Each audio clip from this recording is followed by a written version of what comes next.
E hoje eu gostaria de compartilhar com você sobre a importância de permanecer na graça. E permanecer na graça é parar de olhar para você, parar de olhar para suas qualificações, para os seus pontos positivos e passar a olhar para Jesus. Os nossos olhos não têm que estar em nós, porque quando nós olhamos para nós estamos olhando com um olhar carnal, um olhar natural. E nós não temos que olhar para nós, porque quando nós olhamos para nós, irmãos, nós enxergamos os nossos erros, as nossas falhas e a nossa incapacidade. Mas nós não temos que olhar para isso, nós temos que olhar para Jesus. E a grande Babilônia, esse sistema maligno, ele vem para poder fazer com que nós venhamos a olhar para nós, olhar para a nossa justiça. E a Bíblia compara a nossa justiça com trapos de imundícia. Acho que os irmãos já sabem o que significa trapos de imundícia. Então eu não vou me atentar a isso, amém, irmãos? Mas nós temos que olhar para o Senhor, para Jesus. Interessante que, quero contar uma história aqui. Um sapo encontrou com uma centopeia. E o sapo, muito curioso, centopeia tem quantos pés, irmãos? Quantas patinhas? Quantas? 100. Centopeia, 100. 100. Amém? E aquele sapo encontrou com aquela centopeia e perguntou: centopeia, tira uma dúvida aqui. Quando você vai andar, qual das 100 você move primeiro? Centopeia, olha, nunca parei para pensar. Não sei. E o sapo, então tá bom, foi embora. E a centopeia ficou com aquilo na cabeça. E ela matutando, chegou um dado momento que ela parou. E ela começou a olhar para qual daquelas patinhas dela iria ser a primeira a se movimentar. E o resultado disso, ela não conseguiu andar.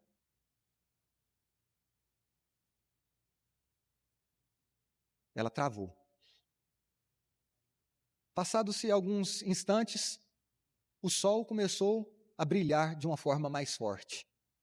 Aquela centopeia olhou para o sol, se esqueceu daquilo que ela estava tentando fazer e começou a andar. Sabe, o diabo, ele quer fazer com que você olhe para os seus pés tortos. Mas o Senhor quer revelar-se como o sol da justiça sobre a sua vida. Pare de olhar para os seus pés tortos e olhe para o sol da justiça, que é Jesus. Diga glória a Deus. Quando nós tiramos os olhos de nós mesmos, nós podemos caminhar e cumprir o propósito que o Senhor tem para a minha e para a sua vida. Diga glória a Deus.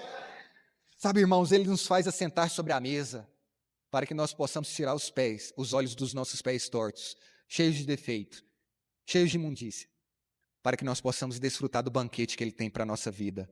Diga glória a Deus. Quando nós olhamos para a palavra de Deus, nós vemos oposição entre duas cidades, a Babilônia e a Nova Jerusalém. Paulo nos mostra que Abraão teve duas mulheres, Sara e Agar. Fala comigo, Sara e Agar.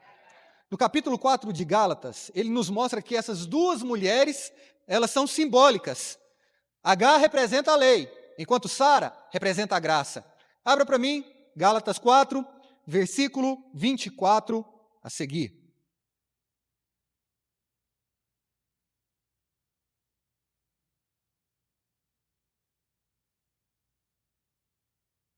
Amém, a minha versão está um pouco diferente. Essas coisas são alegóricas, porque essas mulheres são duas alianças.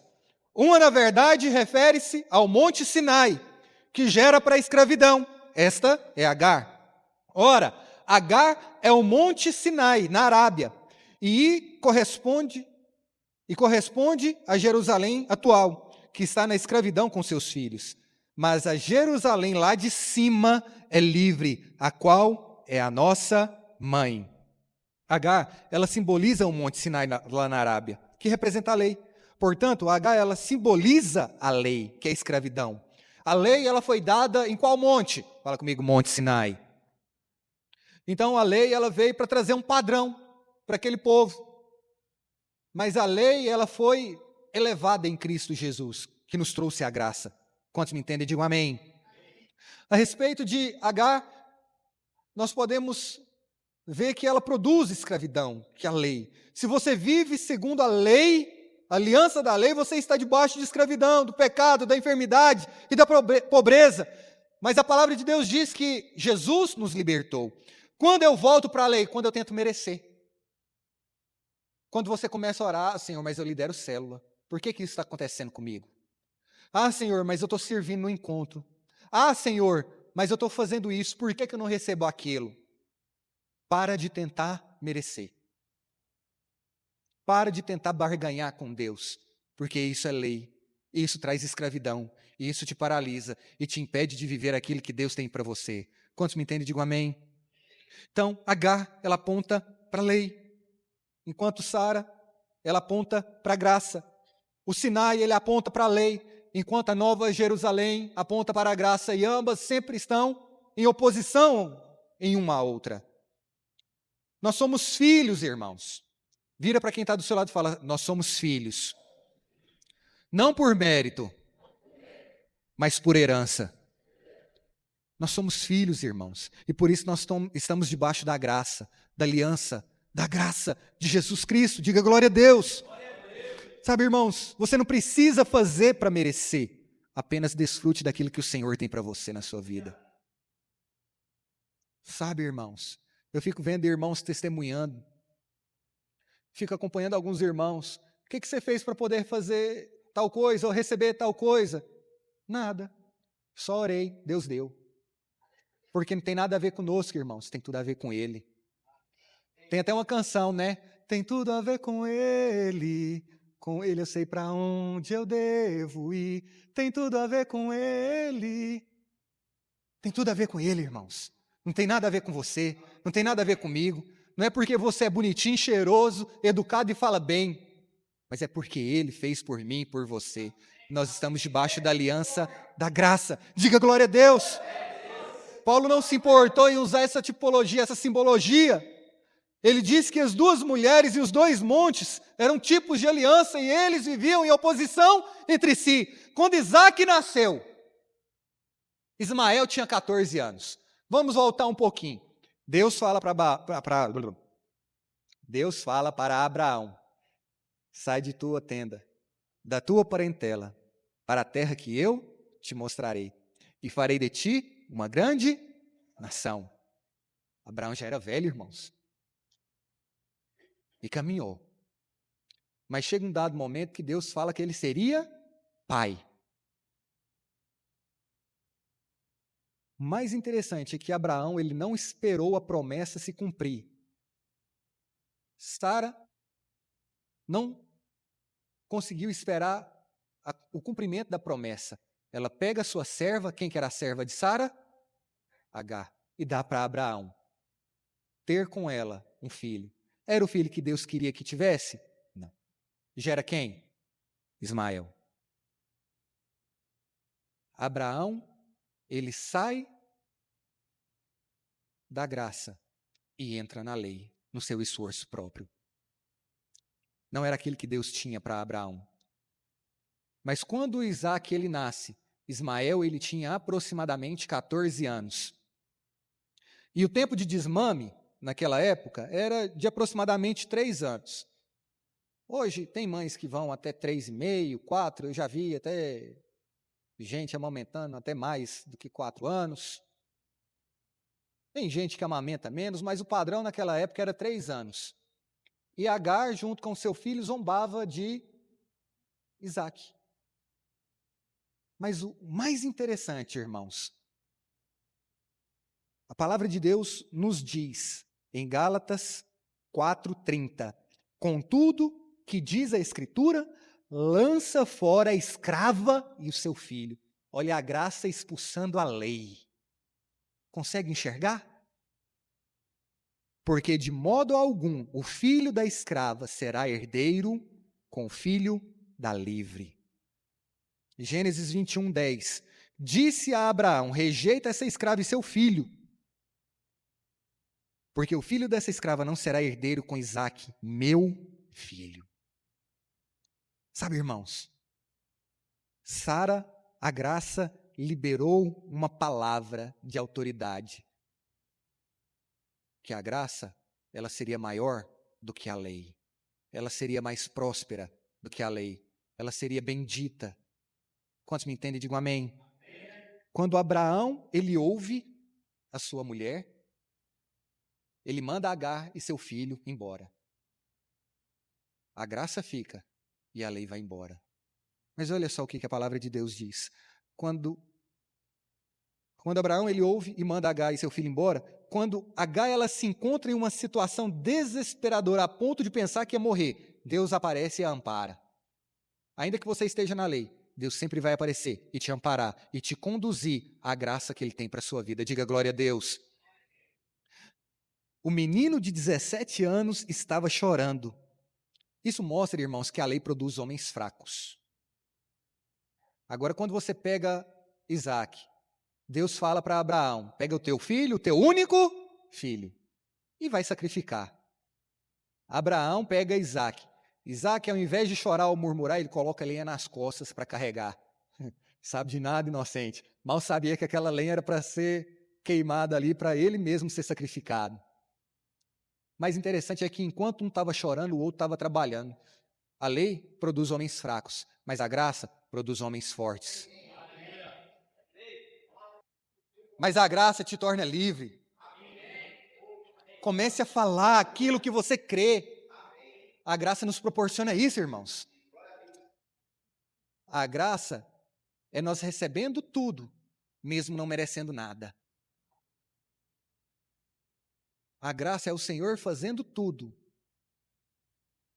mesmo que nós não merecíamos nada. Se você está debaixo da lei, você está paralisado. Mas a graça faz com que você venha liberar a palavra para desfrutar daquilo que o Senhor tem. Está passando por enfermidade? A graça te proporciona cura. Está passando por momentos difíceis? A graça te proporciona libertação e um novo caminho. Para de olhar para você mesmo. Para de olhar para as circunstâncias e comece a olhar para o Senhor. Sabe, irmãos, nós estamos aqui para poder liberar uma palavra sobre a nossa casa, sobre a nossa vida, sobre a nossa família, sobre a nossa cidade. Nós tínhamos uma mentalidade de limitação. Quantos aqui concordam comigo? Mas essa mentalidade ela foi caindo por terra por conta da revelação da graça. E nós temos que continuar liberando a palavra. O que você deseja ver na sua vida? O que você deseja ver na sua família? O que você deseja ver no seu trabalho, na nossa cidade? Comece a declarar, ainda que você não esteja vendo. Nós não somos daqueles que andamos por aquilo que nós vemos, mas nós andamos por aquilo que nós cremos. Isso é fé. Então nós estamos aqui para poder liberar a palavra. Está difícil? Vai mudar. Muitos falam, mas a culpa do Brasil está indo de mal a pior porque os crentes não oram. Quando já ouviram falar isso, irmãos? Sua cidade não vai para frente porque os crentes não oram. Você não tem que se sentir culpado. Nós oramos, nós clamamos, mas a palavra de Deus diz que o mundo jaz maligno. Então nós estamos aqui para poder liberar a palavra, e aqueles que creem e receber serão salvos. Mas infelizmente aqueles que não receberem a palavra serão condenados. Mas nós não vamos parar de liberar a palavra da graça a todos aqueles que precisam. Sabe, irmãos, nós estávamos na Holy Fest e o tema é Next Level. Falei bem agora, hein? Que isso, hein? Próximo nível. Sabe como nós vamos acessar o próximo nível? Quando nós tivermos revelação da graça, de que não somos nós, mas é Ele. Não é o nosso esforço, mas é aquilo que Ele fez na cruz do Calvário. Diga glória a Deus. Você não tem que se sentir culpado. Era para estar pior, mas porque os crentes estão aqui, ainda o trem não petecou de vez. Quantos me entendem? Digam amém. Glória a Deus, irmãos, vamos avançar. Então nós vivemos uma geração de crentes confusos. E a Babilônia, ela simboliza essa confusão, que é a mistura da lei com a graça.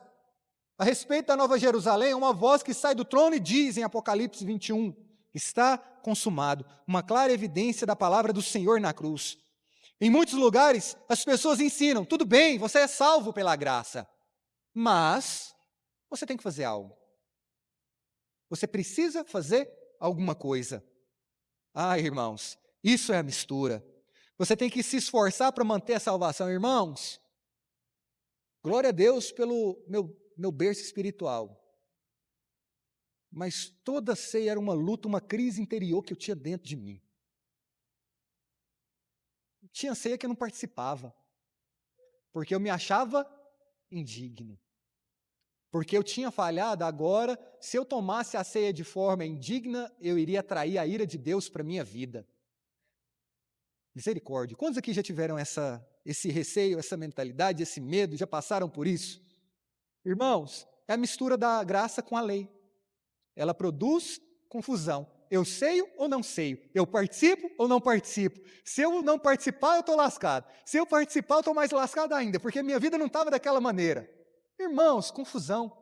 É isso que a mistura de ensinamento produz na vida das pessoas. Nós temos que estar num lugar onde é declarada a palavra da graça, porque a graça ela traz liberdade. Eu errei, mas uma vez que eu tomo ceia, eu estou não valorizando o meu pecado, mas eu estou valorizando aquilo que Cristo fez por mim na cruz do Calvário. Você tem que ter essa revelação. Essa é a revelação da graça, de que não é por seu mérito, por algo que você faz, mas é por aquilo que Ele fez por mim e por você. Diga glória a Deus. Sabe, hoje você está livre, irmãos, da obrigação de agradar a Deus. Isso choca. Você está livre da obrigação de agradar a Deus. Da mesma maneira, o nosso relacionamento com Deus. Você não tem que fazer com a obrigação de tentar agradar, mas você tem que fazer porque você sabe que já é amado e a bênção dele está sobre a sua vida. Diga glória a Deus. Então você tem que tomar muito cuidado com aquilo que você ouve na internet, aquilo que você traz para a sua vida. E essa mistura que trouxe a existência da mãe das meretrizes. É a mistura entre a lei e a graça. E Deus odeia a mistura. Fala comigo, Deus, Ele odeia a mistura. O problema é que muitos tentam cumprir alguns mandamentos e quando não conseguem, eles caem em condenação. Quando caem em condenação, eles entendem que há só um caminho, a graça. Então, ao invés de misturar a lei com a graça na sua vida, desfrute da graça do Senhor. Muitos pensam que são fortes. E quando nós pensamos que somos fortes, nós caímos, porque isso é lei. Mas ao invés de pensarmos que somos fortes, nós temos que correr para Cristo. Diga glória a Deus.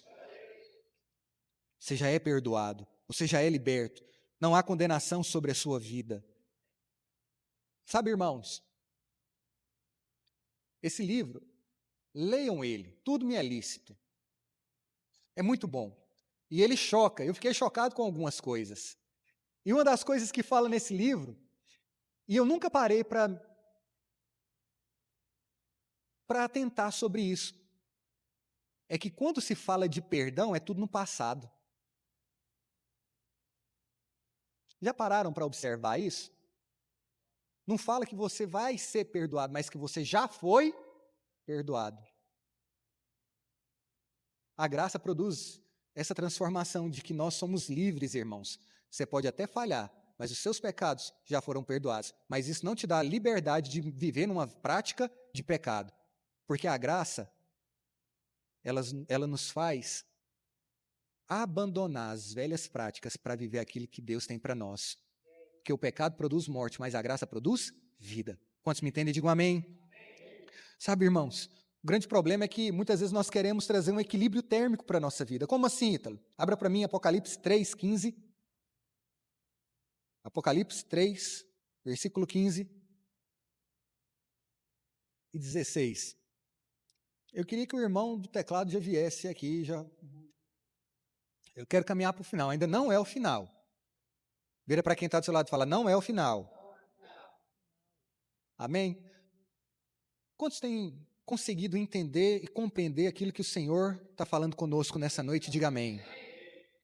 Glória a Deus. A palavra de Deus diz, conheça as tuas obras, que nem és frio e nem quente.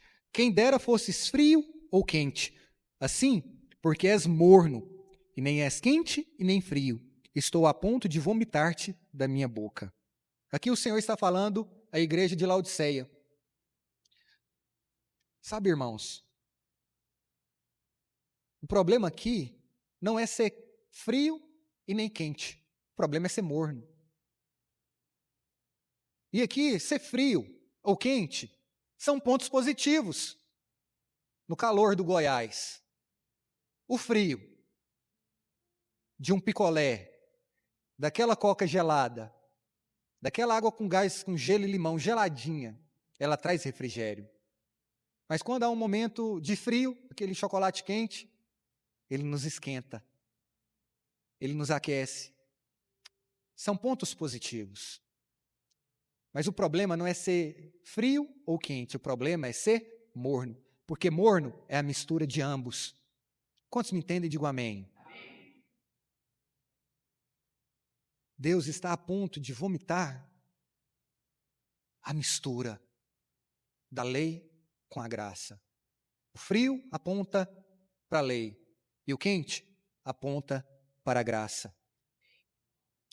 Se você está frio, em um dado momento você vai ser conduzido para estar quente. Se em um dado momento você está debaixo da lei, Deus vai te conduzir para a graça. Diga glória a Deus. Cuidado para não perder o vinho.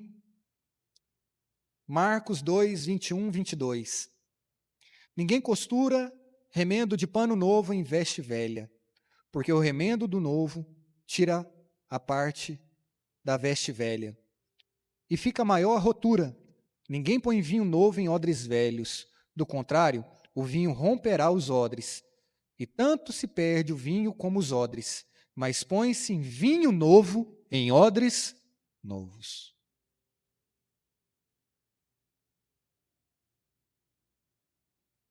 O significado disso, irmãos, é que pessoas que vivem na lei e na graça cometem pecados que nunca cometeriam se não fossem crentes. Não misture o novo com o velho. O novo é a nova aliança da graça e o velho é a lei. Se nós colocarmos o vinho novo, a graça, na lei, ambos se perderão. Essa é a realidade dos que vivem na mistura. Não conseguem perseverar o vinho nem o odre.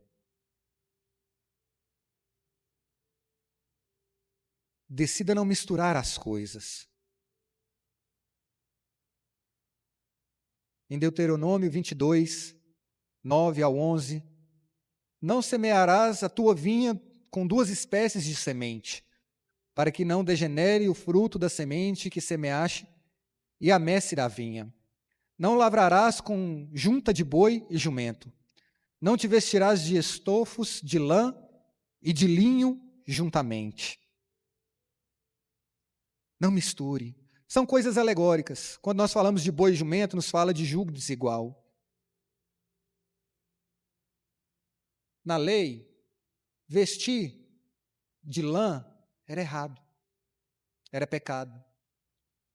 Porque quando se vestia de lã, a lã produzia suor. E suor, na lei, é maldição. Você não foi chamado para se vestir de lã, que produz maldição. Mas você foi chamado para se vestir de linho, que é apontado para a nobreza de Cristo e pela sua graça. O problema da mistura é que torna os crentes mais cientes do pecado, não do perdão. A mistura torna-nos mais conscientes da escravidão do que de Cristo. Muitos pregadores falam dos pecados do povo em vez de falar do perdão do Senhor. Você fez isso, você fez aquilo, mas esquecem de falar que há um Deus que perdoa. Nos nossos encontros, nós temos um encontro com a lei para desfrutarmos da graça, para entender que há só um caminho, que é Cristo Jesus.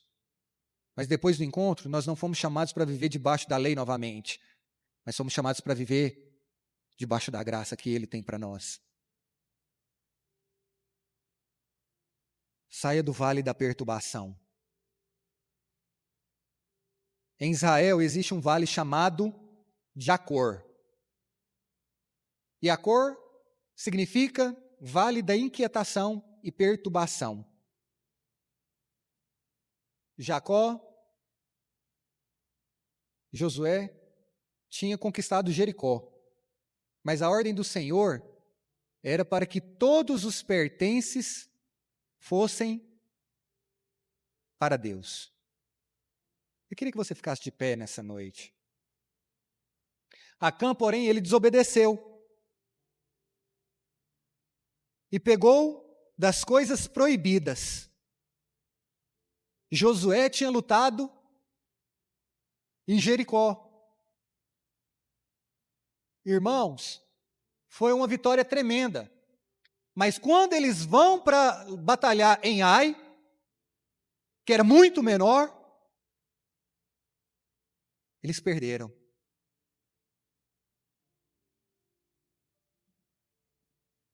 Porque Acã desobedeceu e pegou das coisas proibidas. Logo em seguida, Josué ele questiona o Senhor por que aquilo havia acontecido. E o Senhor diz que alguém havia desobedecido. E ali eles vão e pegam 2 pedras, onde eles fizeram um sorteio. Caiu em determinada tribo, caiu em determinada família, ao ponto de chegar até Acã, e foi revelado.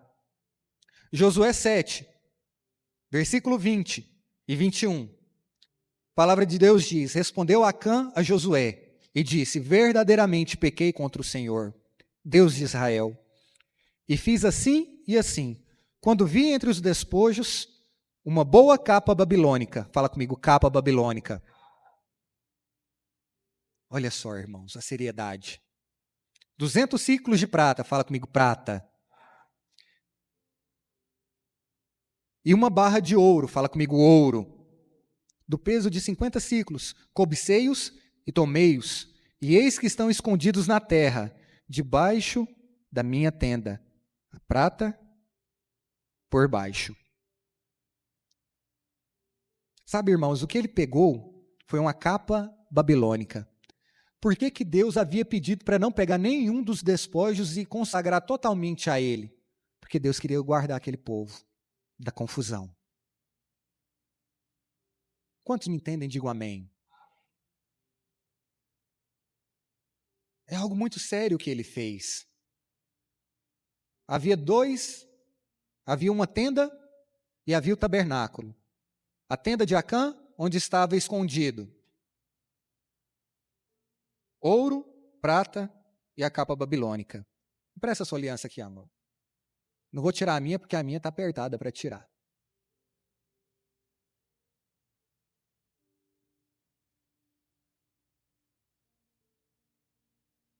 Acã havia pego ouro, prata. Na tenda havia ouro, sim ou não? Sim. Havia prata? Sim. A prata aponta para a salvação, todos nós somos salvos. O ouro aponta para a vida de Deus, a vida plena no Senhor. Havia ouro. E havia também prata. Só que aquele povo, aquele homem, envolveu o ouro e a prata numa capa babilônica.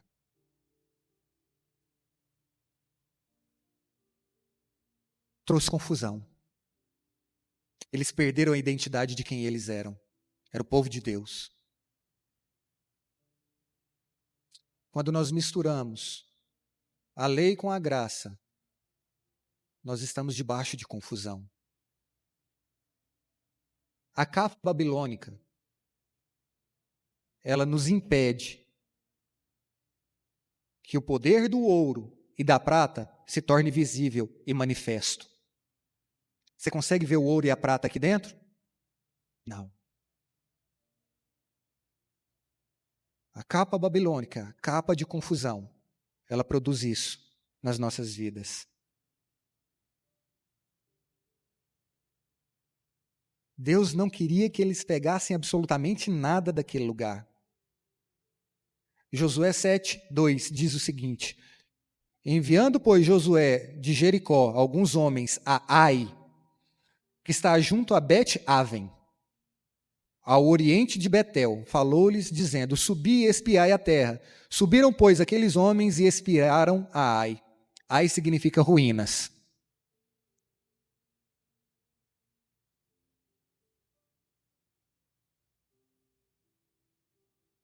Bet-Aven significa casa de vaidade, e Betel significa casa de Deus.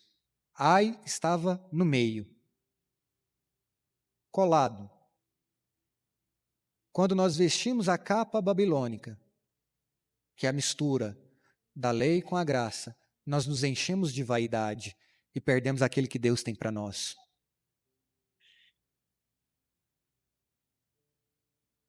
Quando nós estamos em Bet-Aven, nós somos impedidos de chegar a Betel, porque aí nós nos enchemos de vaidade e entendemos que nós somos tudo, mas nós não somos nada.